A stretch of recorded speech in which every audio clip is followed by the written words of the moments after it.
عزیزان وہ تو ولایت یہی ہے نا، ولایت یعنی یقین ہو، اطاعت ہو. ایسی تو نہیں ہے کہ صرف میں شعر پڑھ کے چلا جاؤں یا کچھ اور کام کروں، نہیں عزیزان وہ تو یعنی پورا معاشرہ اس طرف حرکت کرے. مگر مولا متقیان ظلم کے مقابلے میں نہیں کھڑے ہوئے. مگر مولا کو کیا اپنی ڈیزگنیشن پیاری تھی. 4 سال حکومت کی، بشریت کی تاریخ میں ایسی حکومت کسی نے قائم نہیں کی، لیکن زیادہ وقت جنگوں میں گزرا. کیوں جنگ ہوئی علی علیہ السلام سے؟ کیوں؟ حق کی وجہ سے. کیوں مسجد میں شہید کیا گیا؟ حق کی وجہ سے. آتے ہی بیت المال کھینچ لیا جو غلط استعمال ہو رہا تھا. پہلے تو پارٹیاں تھیں نا، جیسے ہماری بھی ہوتی ہے، ہاں اپنی پارٹی کا دے دو. خدا کی بارگاہ میں ایک ایک کرم کا حساب ہے. آیت اللہ شمس الدین بیان کرتے ہیں بہت بڑے عارف اور زاہد کے کہ ان کا دنیا سے انتقال ہوا تو بڑی حسرت تھی کہ یہ خواب میں آئے وغیرہ. خواب میں آئے 7 مہینے کے بعد. کہا پوچھا کہ کیا معاملہ ہے؟ اتنے زاہد اور عارف. کہا کہ ایک دفعہ میں کہیں سفر سے آ رہا تھا، ایک اونٹ کے اوپر لکڑی کے گوشے تھے، لکڑیاں. کہہ رہا ہے وہ میں نے ایسے ہی نکال لیا تھا خلال دندان کے لیے، مگر مجھے یاد نہیں کہ میں نے استعمال کیا یا نہیں کیا، جسے وہیں چھوڑ دیا. 7 مہینے تک اس کا حساب دے رہا تھا. آپ کہاں حساب دے گا انسان؟ آسان ہے. اسی لیے تو یہ عدل الہی یہی امام رائج کر سکتا ہے، ہم لوگ نہیں کر سکتے. میں آؤں گا مسند پہ، میں اپنی خواہشات اپنے رشتہ داروں کو، دوستوں کو، جو آئے گا وہ یہی کرے گا. صرف خدا کا نمائندہ جب تک نہیں آئے گا عدل اور کس دنیا میں قائم نہیں ہو سکتا. اور ہمیں اسی طرف بڑھنا ہے. کیسے بڑھیں گے آپ؟ مگر مجھے عادت ہی نہیں ہے عدالت کی، عادت ہی نہیں ہے. مجھے عدالت کی عادت نہیں ہے، مجھے جو ہے وہ صحیح طرح کمیونٹی سوسائٹی کو بیلنس کرنے کی عادت نہیں ہے. تو پھر میں کیا امام کے آنے سے خوش ہوں گا؟ نہیں ہوں گا. عزیزان محترم، یہ ہمیں اسی کو بتانا ہے کہ ہم خدا ترس بنے دنیا میں. عزیزان محترم، چاہے وہ گھر ہو کیوں نہ ہو، اگر گھر میں بھی میں ظلم اور زیادتی کر رہا ہوں، خدا کی بارگاہ میں سوال ہے. خدا کی بارگاہ میں سوال ہے. انسان اپنے بچے کو جو ہاتھ اٹھاتا ہے، آپ کو پتہ ہے اس کا دین دینا پڑے گا قیامت والے دن. چاہے آپ کا بچہ ہے یہ، تو اس لیے بچہ جب تھوڑا بڑا ہو جائے، جتنا اس کو مارا ہے اس سے معاف کروا لیجیے گا، ورنہ قیامت والے دن یہی کھڑا ہو جائے گا سامنے. اور وہ جو ہم بعض اوقات بچوں کو عیدیاں ملتی ہیں، یہ آپ کے بچے کے لیے، بچے کو پتہ ہی نہیں ہوتا، آپ کھا لیتا ہے انسان. اس کا مال ہے. عزیزان محترم یاد رکھیے گا، یہ چھوٹی چھوٹی چیزیں نہیں ہیں، یہ اس کا مال ہے بچے کا. یا اسی پہ خرچ کریں یا پھر اس سے اجازت لیں جب یہ بالغ ہو جائے. کیونکہ ہم تو بیسکس ہی ہماری ہلی ہوئی ہیں، تو ہم مدینہ کی ریاست قائم کریں گے؟ ہمارے بیسکس ہی ہلا ہوا ہے. ہم اسلامی ملک ہیں.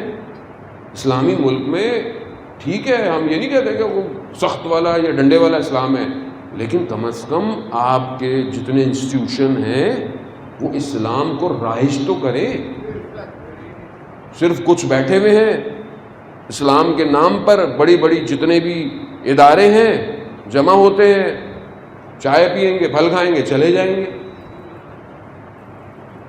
یعنی اتنے بڑے بڑے ادارے ہیں، ریلیجیس افیئرز اور پتہ نہیں کیا کیا. یہ نظر نہیں آتا جو ہمارے ملک میں ڈرامے بنائے جا رہے ہیں وہ حرام ہیں. وہاں زبان نہیں کھلتی. وہاں کیوں نہیں کھلتی؟ کیونکہ خوب یہ ان کے خلاف بولیں. یہی تو کمپنیاں چلا رہی ہیں ہمیں. خدا کا خوف نہیں ہے. جوان نشوں میں پڑا ہوا ہے. کون سا نشہ نہیں ہے جو آج دوان کر رہا ہے؟ تباہ ہو گئی نسلیں، مگر کسی کو نظر ہی نہیں آتا. کون بولے؟ حکمراں تو جب آتا ہے اس کو اپنا جمع کرنا ہوتا ہے، کیونکہ پھر زندگی میں پھر ملنا تو ہے نہیں. اگر کسی عالم کو کوئی پوسٹ مل جاتی ہے تو وہ بس اس کو اپنے ٹور اور اسی میں چکر میں لگا رہتا ہے. وہ بھائی بیسک حل کرو قوم کا، واعظ نصیحت کرو. معاشرے میں واعظ اور نصیحت ہے ہی کوئی نہیں. وہ بس ایک خدا ترس بندہ ہے وہ طارق جمیل، بس وہی اللہ اور رسول کی بات کرتا ہے، اس پہ بھی پتہ نہیں کیا کیا کر دیتے ہیں اس کو. تو جس قوم میں خوف خدا کی گفتگو نہ ہو، قیامت کے جو موقوف ہیں جہاں رکا کھڑا جائے گا اس کی گفتگو نہ ہو، عالم برزخ میں عذاب کی گفتگو نہ ہو، تو وہاں انسان تو ظاہر ہے وہ نڈر ہو جائے گا، بے باک ہو جائے گا. جو بھی کرنا ہے کرو. عزیزان محترم، تمنا یہی ہے کہ جب مرے تو زیارت امیر المومنین ہو. صلی اللہ محمد وآل محمد وسلم. تمنا یہی ہے نا، زیارت ہو. خود اس قابل ہوں گا کہ مولا میری زیارت کرنے آئیں گے؟ اتنی جو امام نے نہج البلاغہ خطبہ، امام نے کیوں اتنی زحمتیں کی، اتنی سختیاں کی؟ طول تاریخ میں جھرداق مسیح کہتا ہے علی جیسا کوئی مظلوم شخص ہے ہی نہیں، پوری کائنات کا سب سے مظلوم شخص ہے. کیسے کہ جب لوگ دنیا سے چلے جاتے ہیں تو ان کے دشمنوں میں کمی آ جاتی ہے. یہ وہ واحد شخص ہے جس کی دشمنی میں اضافہ ہوا ہے. عزیزان محترم، خوب امام نہج البلاغہ گھر میں سنبھال کے مت رکھیں، اس کو پڑھیں اور اپنے وجود میں اس کو امپلیمنٹ کریں. امام یہی فرما رہے ہیں. امام فرما رہے ہیں کہ خوب پنہان کر کر خدا امتحان لیتا ہے تاکہ تمہیں اشکار ہو تمہارے پیسے. اگر خدا نے نور ہی رکھا ہوتا، معصوم سے پوچھا گیا کہ کیوں پروردگار نے ہمیں بھیجا دنیا میں اور اس مشکلات میں ڈالا ہے؟ کہا آنے سے پہلے نور ہی تھے، لیکن اگر اسی نور کی حالت میں رہتے تو تمہارے اندر بھی استکبار پیدا ہو جاتا. خدا نے چاہا تمہیں لائے، تم ایک دن تمہیں پانی نہ ملے تمہیں پتہ چل جاتا ہے تم کون ہو. ہوا ذرا سی بند ہو جائے تمہیں اپنی محتاجی کا احساس ہوتا ہے تاکہ تم متوجہ ہو. انتم الفقراء الی اللہ، تم سب محتاج ہو اس کے. اشکار کرتا ہے، اس نے اشکار کیا ہے میں یہاں بھیج کر. اسے ضرورت نہیں ہے، اس کے اندر کیفیتیں ایجاد نہیں ہوتی ہیں. عزیزان محترم، اس کے نہیں ہے کہ مثلا آپ دعا کریں پروردگار ایسا کر دے. ایسا نہیں ہے کہ آپ کی دعا سے اس کے اندر کوئی کیفیت پیدا ہوگی. مثال کے طور پر کسان جو ہے وہ بیج بوتا ہے، وہ دعا کر رہا ہے بارش ہو. رنگ جس نے دیوار پہ کیا وہ کہہ رہا ہے بارش نہ ہو. تو اب کس کی سنے؟ دونوں اس کی بارگاہ میں دعا کر رہے ہیں نا. تو اب کس کی دعا کی وجہ سے ادھر اثر پیدا ہو؟ تو کہتا ہماری دعاؤں سے اثر پیدا نہیں ہوتا ادھر. کیوں؟ کیونکہ وہ عزیز ہے. یہ ساری عزت اور کبریائی صرف اسی کی ہے. وہ ہماری چاہتوں سے معاملات نہیں چلاتا، جو وہ چاہتا ہے وہی ہوتا ہے.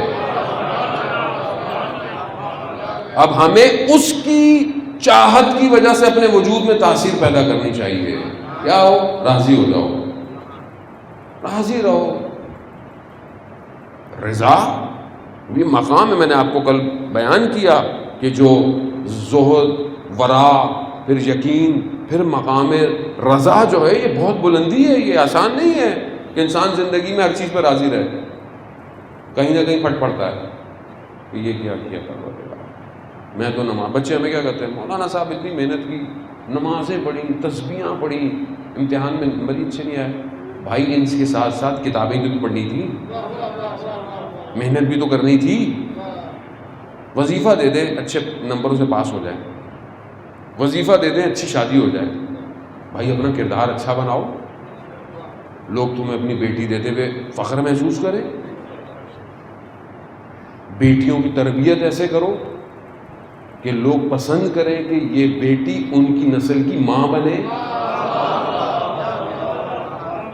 خوب یہ کون کرے گا؟ خوب یہ ظاہر ہے کہ آپ کریں گے، معاشرہ اس طرف بڑھے گا تو ہی پھر کچھ ہوگا۔ عزیزان محترم، رحمت الہی تبھی آئے گی۔ خوب امام یہی فرماتے ہیں کہ خدا نے امتحان لیا ہوا ہے، اب یہ امتحان لیئرز میں ہے، اور یہ اسی امتحان کو اوج پہ پہنچایا ہے سید الشہداء نے، یعنی اسی امتحان کو اپنی اوج پہ پہنچایا ہے کربلا میں، تاکہ تاریخ یعنی بشریت جب تک ہے قیامت تک یہ واقعہ جو ہے وہ نقابوں کو الٹتا رہے گا، الٹتا رہے گا۔ جہاں آپ کو لگے معاملہ وہاں لے آؤ حسینیت کو، جو حسینیت پہ قائم ہے اکبر ہے۔ یا نثارت الحسین، یا نثارت الحسین، لبیک یا مہدی، لبیک یا مہدی، اللہم صلی علی محمد۔ بولتا ہوں خوب یہ واقعہ ہے ہی ایسا کہ فرد اور قومیں، ملتیں دیکھیں اپنے آپ کو کہاں کھڑی ہوئی ہیں۔ امام حسین کسی فرقے کے نہیں ہیں، امام حسین مطلب آپ بولے کہ امام حسین شیعوں کے ہیں، ایسا قطعاً نہیں ہے۔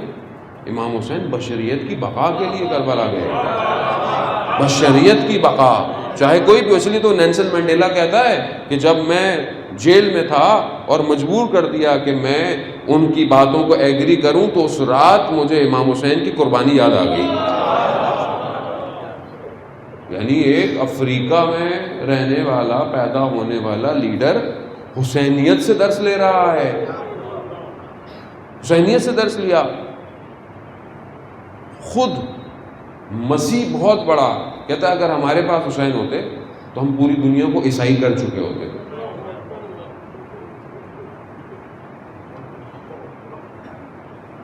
کیونکہ ہم سمجھ ہی نہیں رہے یہ معاملے کو، ہم اس کو فرقہ واریت میں بدل دیا ہے۔ اس کی وجہ یہ ہے کہ ہمیں آتا ہی نہیں ہے کچھ، ہمیں پتہ ہی نہیں ہے امام کس کو کہتے ہیں، امام ہے کیا۔ کائنات کا وجود اسی وجود سے واسطہ فیض لے رہا ہے، ہوائیں اسی کے وجود سے ہیں، عالم میں حرکت امام کی وجہ سے ہے۔ امام جو ہے وہ آپ نے سنا کہ امام نے آنا ہے، مطلب امام ایک ایسی شخصیت ہے کہ مطلب ایک قوم چلے گی اور ادھر سے جو ہے وہ اصل سامنے جتنے بھی ٹائرنٹ آئے، جتنی بھی حکومتیں آئیں، اللہ کے نمائندے کے آگے فنا ہو گئی، فنا ہو گئی۔ تو ابھی جو اتنی بڑی حکومتیں اپنے آپ کو کہتی ہیں سپر پاور کہتے ہیں، اب وہ بھی ختم ہو گیا ہے۔ کسی زمانے میں ہوتا تھا سپر پاور، اب کوئی سپر پاور اور نہیں ہے۔ اب پاور سے اسی کے پاس ہے جس کے پاس حسین ہے۔